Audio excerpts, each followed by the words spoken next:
Você já ouviu falar de estradas que parecem não existir em nenhum mapa, daquelas que surgem no GPS como um atalho tentador, mas que escondem algo muito mais sinistro? A história que vou contar hoje é sobre uma dessas estradas, uma que eu garanto realmente não deveria existir. Tudo começou numa viagem de fim de semana. 5 amigos, um carro pequeno e a promessa de um feriado divertido. A rota era simples, pelo menos no início, mas como sempre acontece, alguém teve a brilhante ideia: vamos encurtar o caminho. Eles abriram o GPS.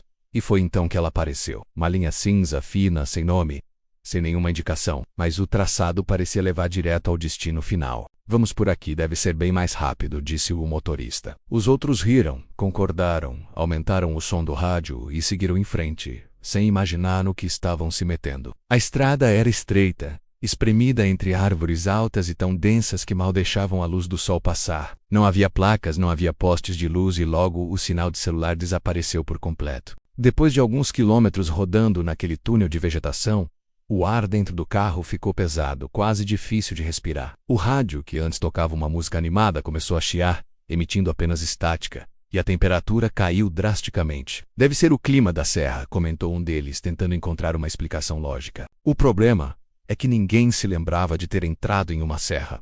O caminho deveria ser plano. Foi nesse momento de crescente estranheza que eles viram. Lá, um pouco recuado entre as árvores, havia uma casa. Era uma construção grande, antiga, com janelas iluminadas que brilhavam na penumbra da floresta. E por algum motivo inexplicável, ela parecia estar esperando por eles. A luz da varanda estava acesa, convidativa, e a porta principal estava entreaberta. Talvez alguém possa nos ajudar a voltar para o caminho certo, disse um dos amigos, com a voz um pouco trêmula. A ideia de pedir ajuda pareceu um alívio e eles pararam o carro e desceram. Assim que entraram, um arrepio coletivo percorreu o grupo. Havia algo muito errado ali. O lugar era impecavelmente limpo, organizado demais. Era como se tivesse sido preparado minutos antes da chegada deles. A poeira que deveria cobrir uma casa tão antiga simplesmente não existia. Na sala principal, sobre a lareira de pedra, havia vários quadros. E o que estava dentro das molduras fez o sangue de todos gelar.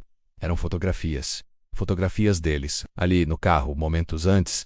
Uma foto deles rindo na estrada, outra deles olhando para a casa pela primeira vez. E uma, a mais aterrorizante de todas, mostrava os 5 parados na porta, exatamente como estavam naquele instante. Isso não pode ser possível, gaguejou uma das garotas. Um dos rapazes, tomado por um riso nervoso, correu de volta para a porta tentando desesperadamente sair. Mas quando ele a abriu, a cena lá fora havia mudado. A estrada não estava mais lá. O carro havia desaparecido. Tudo o que havia era um breu absoluto, uma escuridão densa e um silêncio que era quebrado apenas pelo som do vento uivando entre as árvores. Eles estavam presos. De repente, dentro da casa, as luzes começaram a piscar de forma intermitente. E então, eles ouviram um som vindo do andar de cima, passos lentos, arrastados, pesados, como se alguém estivesse descendo as escadas, mas sem a menor pressa. Alguém que sabia que eles não tinham para onde ir.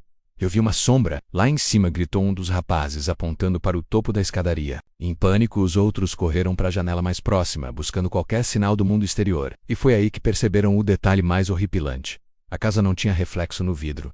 Era como se, do lado de fora, ela simplesmente não existisse. Um deles ainda teve a presença de espírito de pegar o celular para filmar, mesmo sem sinal. A última coisa que a câmera conseguiu registrar foi o antigo relógio de parede, com os ponteiros marcando exatamente 3:03 da manhã, e no reflexo do vidro do relógio algo aporeço. Um vulto alto, escuro, parado silenciosamente atrás do grupo. Seu rosto estava coberto por algo que parecia um véu preto e denso. O vídeo termina abruptamente, com a câmera caindo no chão. E antes de tudo ficar escuro, uma voz suave e calma ecoa pela sala, dizendo: "Vocês finalmente chegaram." Dias depois, o carro dos amigos foi encontrado abandonado na beira de uma estrada comum, a quilômetros de onde eles deveriam estar. As portas estavam abertas e o motor ainda estava quente, mas não havia qualquer sinal dos 5 jovens. Nenhum vestígio. E aqui vem a parte mais estranha de toda essa história, segundo os mapas oficiais da região e os registros de engenharia. Nunca, em tempo algum, existiu qualquer estrada ou desvio naquele ponto da floresta. Mas a lenda persiste. Dizem que, se você estiver na estrada certa, na hora errada, e tentar colocar aquele mesmo trajeto no seu GPS, por um breve segundo a estrada fantasma aparece na tela, uma linha cinza, sem nome e sem retorno. E se você tiver a coragem de ignorar a razão e seguir por ela, dizem que, lá no fim do caminho, as luzes da casa ainda estão acesas. E ela Continua esperando. Obrigado por assistir a mais essa história arrepiante aqui no canal. Se você gostou e quer ouvir mais relatos como este, não se esqueça de deixar o seu like, se inscrever e ativar o sininho para não perder nenhum vídeo, e comente aqui embaixo você teria coragem de entrar nessa estrada. A gente se vê no próximo vídeo. Até lá, cuidado com os atalhos.